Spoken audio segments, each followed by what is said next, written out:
ان الزامات کی بنیاد پر اس میں کوئی شک نہیں ہے کہ اس وقت جب یہ الزام لگ رہے تھے تو اپوزیشن جو ہے ان الزامات کی بنیاد پر کھیل بھی رہی تھی، اور نہ صرف سوشل میڈیا پہ عمران خان کی ذات پر کیچڑ اچھالا جا رہا تھا بلکہ اسمبلی میں فلور آف دا ہاؤس میں بھی یہ کہا جا رہا تھا اپوزیشن کی طرف سے.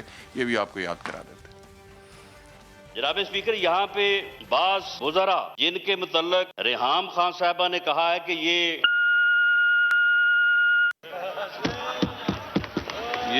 اس طرح کی باتیں زیب نہیں دیتی ایوان کے اندر. جناب اسپیکر، اور میں سمجھتا ہوں کہ آپ کو رانا جناب ثناءاللہ اسپیکر صاحب میں نے نہیں صفحہ نمبر 437 پر کیا لکھا ہے سر؟ مجھے صرف وہ پڑھنے دیں.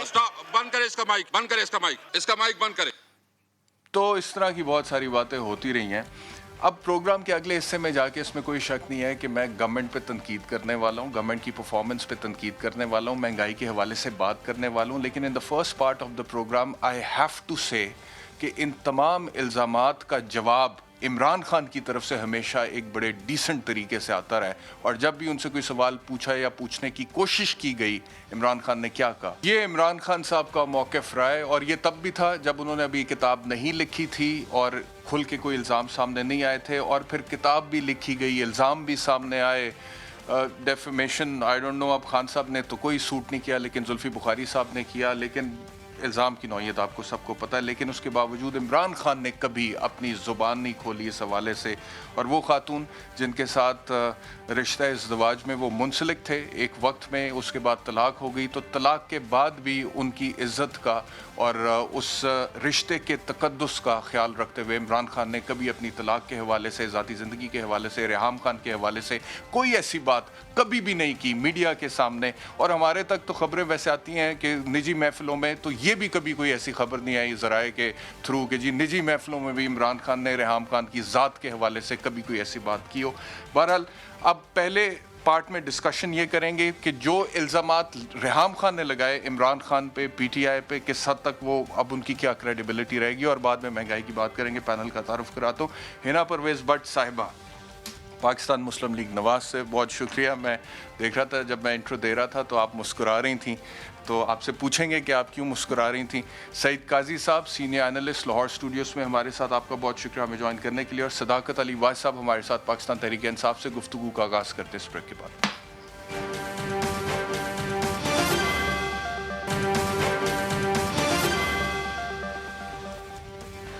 ویلکم بیک ٹو سوال. گفتگو کا آغاز کرتے ہیں سعید قاضی صاحب آپ سے. اب یہ جو انٹرو میں نے باتیں کر دیں، ریحام خان صاحبہ کا آج کا یہ ٹویٹ بھی ہے، آج یا کل کا، اور اس کے بعد انہوں نے یوٹیوب پہ ویڈیو بھی لگائی ہے جس پہ انہوں نے معافی مانگی ہے. اچھا، وہ ویسے میں سن رہا تھا جس طرح سے وہ کہہ رہی تھیں، جو الزامات میں نے زلفی بخاری پہ لگائے تھے وہ غلط اور جھوٹے تھے. اس کے بعد وہ کہہ رہی تھیں کہ زلفی بخاری کرپشن میں شامل نہیں تھے. لیکن جو سٹائل تھا، جس طرح سے وہ پڑھ رہی تھیں نا، مجھے لگا جیسے وزارت عظمیٰ کے عہدے کا حلف اٹھا رہی ہیں، کوئی تقریر کر رہی ہیں. وہ معافی رہی تھیں جھوٹ بولنے پہ جب کورٹ نے ان کو سرٹیفائڈ جھوٹا کہا ہے کہ انہوں نے ڈیفیمیشن کی ہے. کمپیریسنگ فار ہر ناؤ. اور میں یہ سمجھتا ہوں کہ یہ ہمارے لیے بھی ایک سبق ہونا چاہیے اس میں کہ یار دیکھو نا، جو منہ میں کھول کے جو بات ہم کر دیتے ہیں. ایک تو بات یہ ہے. دوسرا یہ ہے کہ ایک آپ کا نجی زندگی تھی، ایک آپ کا ایک مقدس رشتہ ہوتا ہے. یہ ایک وہ اگر ٹوٹ گیا ہے تو چپ رہیں. اور خان صاحب آئی تھنک اس میں اس پہ تو بعد میں آتے ہیں نا. پہلے زلفی بخاری کی سٹوری جس میں انہوں نے کہا تھا کہ یہ پرائم منسٹر کے ساتھ شامل ہے منصوبے میں کرپشن کرنے کے، روزویلٹ ہوٹل کو کم قیمت میں بیچنے پہ. پہلے اس پہ آتے ہیں. کورٹ نے فیصلہ اس پہ دی. دیکھو، مجھے آپ ایک بات یاد دلا رہے ہیں. جب ہم نیوز روموں میں ہوتے تھے نا، جب پرنٹ میں، تو سٹوری لے کے آتا تھا رپورٹر، تو ہم 2 دن روکی رکھتے تھے سٹوری. ہم کہتے تھے اچھا یہ الزام لگایا، یہ الزام ہے، اچھا بھائی کیا ہے تمہارے پاس، آپ کیا ہے، آپ بات کر دیتے ہیں. وہ یہاں پہ تھی اینکر موصوفہ، یہاں کے بڑے لوز سے قوانین ہیں، جو مرضی کسی کے بارے میں کہہ دو، کوئی پوچھتا نہیں. اور اگر توہین عدالت ہو بھی جائے، ایک مجھ پہ بھی ہے ایک، اور میرا قصور یہ تھا کہ میں صرف بیٹھا ہوا تھا وہاں پہ مبشر صاحب کے پروگرام. سپریم کورٹ میں تو نہیں چل وہ ادھر نیچے کیس میں تھا، تو میں بولا بھی نہیں ہوں، نال میرا نام ہی کچھ بات تھا، وہ نظر نہیں آ رہے میں. بات یہ ہے کہ یہ ایک تو یہ ہے. اور دوسرا اس کا دوسرا پہلو ہے. دوسرا پہلو یہ ہے کہ اس کا مطلب یہ ہے کہ موٹیویٹڈ تھا کوئی ان کا پھر شادی کا مقصد ہی ظاہر کچھ اور ہوگا. جس طرح چلیں وہ تو ہم اب کسی کے دماغ میں گھس کے تو نہیں چیک کر سکتے. لیکن یہ جو انہوں نے ٹویٹ کر کے ڈونیشن مانگی تھی کہ میں نے ہائی کورٹ میں کیس لڑنا ہے زلفی بخاری کے خلاف، ڈونیشن دیں مجھے. اب پتہ نہیں کتنی ڈونیشن انہیں ملی ہوگی. بیرسٹر صاحب رولا ہی ڈونیشن دا ہے. اتنے ہر کوئی مال بنانے کے چکر چ لگے ہے. مطلب میرا مطلب یہاں کیا سنسیریٹی رہے گی رشتوں میں؟ عمران خان سے شادی مطلب میں نہیں، I don't want to get into that, لیکن سوال یہ ہے کہ مال سارا رولا ہی مال دا ہے، مال کی لڑائی ہو رہی ہے، مالک سیاست میں اوپر سے نیچے تک کالے دھن کی لڑائی، آپس میں مختلف دڑے کالے دھن کے لڑ رہے ہیں، ہر کوئی سیدھا راستہ نہیں رہا کہ مال کمانے کا، یا جس وقت تک انگلی ٹیڑھی نہ کرے مال ہی نہیں آتا۔